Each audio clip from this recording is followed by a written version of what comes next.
Well, it's time for Media Watch now. Emma James is with us in the studio. And Emma, a lot of commemorations today for the victims of terrorism, both here and in the United Kingdom. Talk us through some of the reactions you've had online today. Yes, morning, very much on both sides of the channel. The toll of terrorism making itself very obvious today.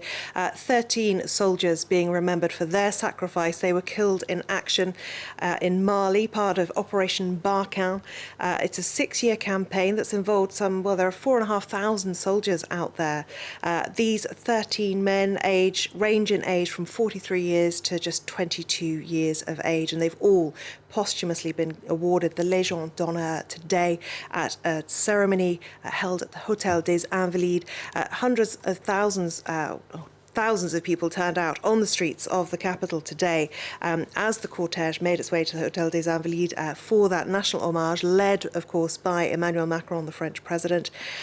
Some of those who attended had military links. They were veterans or perhaps had family members who'd served, but many others just said they felt they needed to be there to recognise the sacrifice of these men. 13 coffins in all. It is the largest loss of life on a single day for France for 36 years. So it really does bring home the seriousness with which this is being greeted. The Huffington Post has this very simple headline, for the freedom of the world, taken from the words of Emmanuel Macron as he addressed the crowds at that ceremony. Emmanuel Macron's words have been used by Le Monde too in their headline. Freedom often has, alas, the taste of bloodshed. Now, the newspaper calls this a disastrous image of France's commitment to the Sahel region. Many questioning now whether it is time to rethink Operation Barkhane. Emmanuel Macron has said there will be a review and that all options are on the table.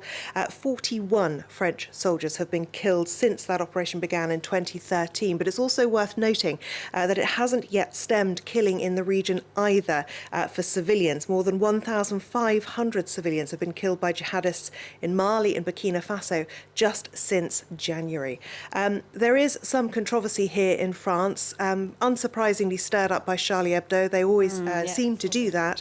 And it's even attracted the anger of the army's chief of staff, General Thierry Burkhard, tweeting his profound indignation and incomprehension after seeing this cartoon from Charlie Hebdo, which shows a coffin laid out before Emmanuel Macron, as happened today at that memorial. And the words say, "I joined the ranks to stand out from the crowd." It is horribly disrespectful.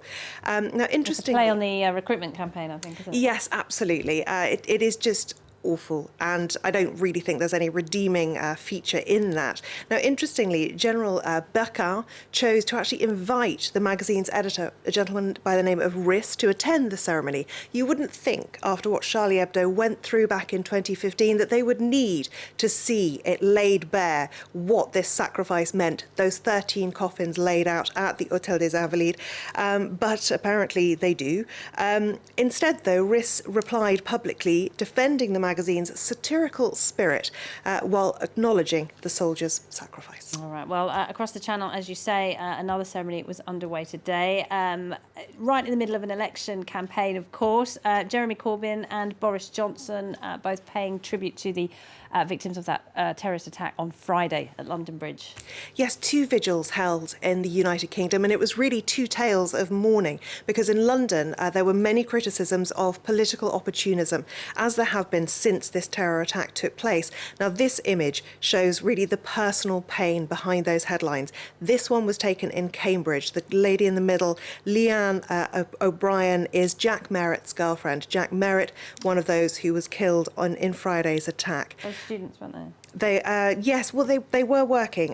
They had been students in Cambridge, but they were now working as well. The Cambridge News had this as their front page today. They tried to make the world a better place, and it really does feel that this is a pain that should be felt by everybody, because these people were really genuinely trying to do so much good. Saskia Jones, just 23 years old, Jack Merritt, 25 years old. One of the most moving tributes is a really unusual one, very raw, very frustrated. This girl was his best friend. She said, when it feels like the world is talking about your best mate's death, everything feels wildly out of control. I need you to be known for who you were, your beliefs and voice. I'm so angry, Jack. And she's not alone. His father has written in the Guardian newspaper about the fact that Jack Merritt would not have wanted his name, his image to be seen alongside this agenda of hate. He said he would be seething at his death and his life being used to perpetrate an agenda of hate that he gave his everything fighting against. He would have wanted the focus to be on rehabilitation, not revenge, he has said. Now, there have also been words on social media that people have found from Saskia Jones herself. This particular one, a quote from the author Nicole Lyons. A lot of people sharing this again today, pointing out the poignancy of it. I hope that someday when I am gone, someone somewhere picks my soul up off of these pages and thinks I would have loved her. That's very sad, isn't it? What a waste of life. All right, Emma, thank you very much indeed. Emma James there with Media Watch.